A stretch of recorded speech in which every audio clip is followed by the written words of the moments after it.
Sinimula ng ipamahagi ng Bureau of Customs sa mahigit 100,000 balikbayan boxes na natenga sa port area sa Maynila. Sa inspeksyon and delivery rollout ng BOC sa mga abandonadong balikbayan boxes, nakuha na ito ng ilang OFW at kanilang pamilya. Ilang taon natenga yan, mataas umanong pabayaan ng mga pribadong kumpanyang dapat namamahala sa mga ito. Nadismaya naman ang mga OFW na hindi dumating sa takdang oras ang mga ipinadala nilang balikbayan boxes. Ayon sa BOC, pananagutin nila ang mga deconsolidator na nagpabaya umano sa mga package.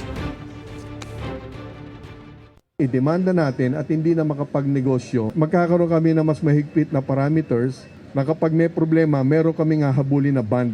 Hindi yung pera ng gobyerno ang gagastusin natin sa obligasyon nila.